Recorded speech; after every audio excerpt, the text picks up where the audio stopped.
देखिए दोस्तों, अभी के टाइम में फिंगरप्रिंट सभी के लिए कंपलसरी है। चाहे बैंक में कुछ काम करना हो या आधार कार्ड बनाना हो या कहीं पे कुछ भी करना हो, केवाईसी करवाना पड़ता है। चाहे आप कोई कॉम्पिटिटिव एग्जाम में बैठ लीजिए, उसके लिए भी आपका फिंगरप्रिंट बहुत जरूरी है। तो पहले ऐसा प्रॉब्लम नहीं होता था, लेकिन अभी के टाइम में ये बहुत बड़ा एक प्रॉब्लम है कि जिनको ये सारे बीमारी होते हैं, जिनके बारे में आज मैं बताऊंगा, तो उनमें क्या होता है, फिंगरप्रिंट डिस्ट्रॉय हो जाता है। ये सभी बीमारी ऐसा नहीं है कि इनमें आपको बहुत ज्यादा खतरा हो सकता है या आपकी जान जा सकता है, लेकिन फिंगरप्रिंट का ना होना अभी के टाइम में जिंदगी और मौत का ही सवाल है दोस्तों। इसलिए ये वीडियो बहुत ही इंपॉर्टेंट है, इसे एंड तक जरूर देखिएगा अगर इन बीमारियों को आप ठीक करना चाहते हैं तो। अब देखिए दोस्तों, फिंगरप्रिंट बर्बाद हो जाते हैं ऐसे तो बहुत सारे स्किन के डिजीज है, ऐसे बहुत सारे दूसरे और भी बीमारियां होते हैं जिनमें फिंगरप्रिंट खराब हो जाते हैं। हाथ में अगर कुछ जल जाए या केमिकल बर्न हो जाए या आग से जल जाए या कुछ ट्रॉमा हो जाए तो तभी भी फिंगरप्रिंट जा सकता है। लेकिन फिंगरप्रिंट जिन बीमारियों में खराब हो जाता है उसका लिस्ट बहुत बड़ा है। मैं यहाँ पे लिस्ट दे रहा हूं, आप अगर चाहे तो वीडियो पॉज करके ये लिस्ट देख सकते हैं। इनमें से बहुत सारे बीमारी ऐसे हैं जिनके बारे में मैंने पहले ही वीडियो बना दिया है, तो उनको मैंने हाईलाइट भी कर दिया है। मैं लिंक सारे डिस्क्रिप्शन में दे दूंगा, अगर आप चाहें तो वो स्पेसिफिक वीडियो आप डिस्क्रिप्शन में जाके वो लिंक को क्लिक करके देख सकते हैं। आज मैं स्पेसिफिकली दो बीमारियों के बारे में बात करूंगा जिनमें फिंगरप्रिंट बहुत कॉमनली खराब हो जाता है। उनमें से एक है एक्सेसिव ड्राइनेस ऑफ हैंड्स और दूसरा है केराटोलाइसिस एक्सफोलिएटिवा। ये दोनों बीमारी बहुत ही कॉमन है और इन दोनों बीमारियों का ट्रीटमेंट भी लगभग एक ही तरीके का है, इसीलिए इन दोनों बीमारियों को मैं एक साथ डिस्कस कर रहा हूं। अभी देखिए, हाथों के एक्सेसिव ड्राइनेस के बहुत सारे रीजंस हैं। उनमें से कुछ स्पेसिफिक बीमारियां हैं जैसे psoriasis, ichthyosis, atopic dermatitis, diabetes, hypothyroidism, कुछ न्यूरोलॉजिकल प्रॉब्लम्स।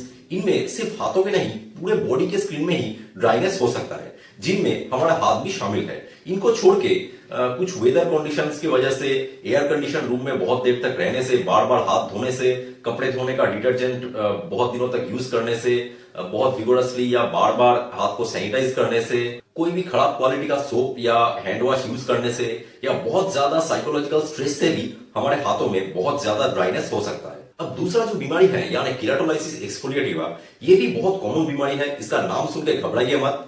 ये तस्वीर देखिए, इसमें हाथ के ऊपर पहले छोटे छोटे एयर फिल्ड बबल्स की तरह होते हैं जो फिर बाद में फट जाते हैं और फिर धीरे धीरे आकार में बढ़ने लगते हैं और उसके चारों ओर पपड़ी की तरह दिखता है।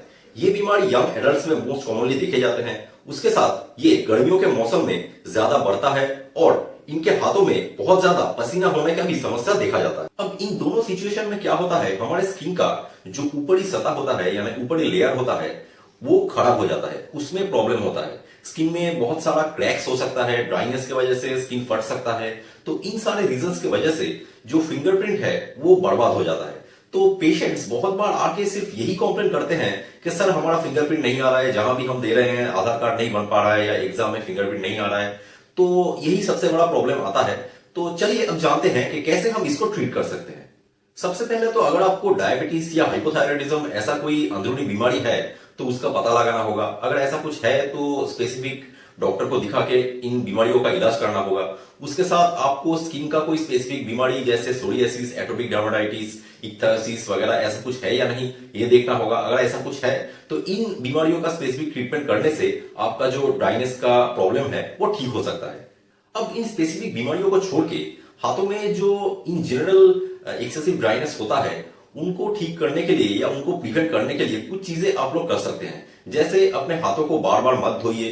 हाथों को धोने के लिए हमेशा कोई माइल्ड स्किन फ्रेंडली सोप या स्किन फ्रेंडली हैंड वॉश का इस्तेमाल कीजिए। हाथों को बार बार बहुत ज्यादा सैनिटाइज मत कीजिए। हाथों को सुखाने के लिए आप लोग एयर ड्रायर का इस्तेमाल कभी मत कीजिए और अपने हाथों को एक्सट्रीम कोल्ड या एक्सट्रीम हीट से हमेशा बचाने की कोशिश कीजिए। और एक्सेसिव ड्राइनेस के कंडीशन में अपने हाथों को डिटर्जेंट या ऐसे किसी भी एलर्जिक चीजें जिनसे आपको एलर्जी हो सकता है उनसे अपने हाथों को प्रोटेक्ट कीजिए।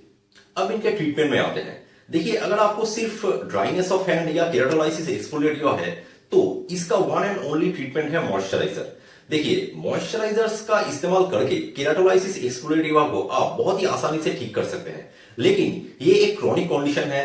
आपको मॉइस्चराइजर हर दिन लगाते रहना पड़ेगा। ये बीमारी ठीक हो जाने के बाद भी आपको मॉइस्चराइजर्स का यूज करते रहना होगा, क्योंकि अगर आप इस्तेमाल करना बंद कर देंगे तो कुछ ही दिनों में ये बीमारी फिर से वापस आ जाएगा। और केराटोलाइसिस एक्सफोलिएट योगा में आपको कभी भी अपने हाथों में टॉपिकल कॉर्टिकोस्टेरॉइड क्रीम्स का इस्तेमाल नहीं करना है, क्योंकि ये आपके हाथों को और ज्यादा ड्राई कर सकता है और इस बीमारी को और ज्यादा खराब कर सकता है। लेकिन अगर आपको हाथों में सिर्फ ड्राइनेस है और उसके साथ आपको हाथों में ईचिंग हो रहा है, तो आपको देखना होगा कि ड्राइनेस के साथ आपको एक्जिमा है या नहीं। अगर आपको कुछ एक्जिमा है तब आप मॉइस्चराइजर्स के साथ टॉपिकल कॉर्टिकोस्टेरॉइड्स का इस्तेमाल कर सकते हैं, लेकिन माइल्ड या लो पोटेंट टॉपिकल कॉर्टिकोस्टेरॉइड्स का इस्तेमाल करना ही बेहतर रहेगा। हाई पोटेंट टॉपिकल कॉर्टिकोस्टेरॉइड्स का इस्तेमाल नहीं करना चाहिए, और बहुत दिनों तक भी लो पोटेंट या मिड पोटेंट टॉपिकल कॉर्टिकोस्टेरॉइड्स का भी इस्तेमाल करेंगे तो वो और ज्यादा ड्राइनेस को बढ़ा सकता है, तो वैसा भी आपको नहीं करना चाहिए। अब देखिए, कभी हम बहुत लाइट मॉइस्चराइजर्स का इस्तेमाल करते हैं, कभी हम थोड़ा इंटेंस मॉइस्चराइजर्स का इस्तेमाल करते हैं, कभी हम यूरिया कंटेनिंग मॉइस्चराइजर्स का भी इस्तेमाल करते हैं। तो कौन सा वाला मॉइस्चराइजर आपके स्पेसिफिक बीमारी के लिए अच्छा रहेगा, वो आप जब डॉक्टर को सामने जाके दिखाएंगे, आपको एग्जामिन करने के बाद ही वो ठीक से बता पाएंगे। तो ऐसा अगर आपको कुछ बीमारी होता है तो खुद से कुछ भी करने का कोशिश मत कीजिए। एक क्वालिफाइड डर्मेटोलॉजिस्ट को दिखाइए और उनके प्रिस्क्रिप्शन के मुताबिक ट्रीटमेंट स्टार्ट कीजिए और इस बीमारी को ठीक कीजिए। आशा करता हूं ये वीडियो आपको अच्छा लगा होगा, और अगर अच्छा लगा है तो लाइक कर दीजिए और इस चैनल को सब्सक्राइब करना और बेल आइकन को क्लिक करना मत भूलिए। तो चलिए दोस्तों, मिलेंगे अगले वीडियो में। तब तक स्वस्थ रहिए, खुश रहिए, दूसरों को भी खुश रखिए। नमस्ते।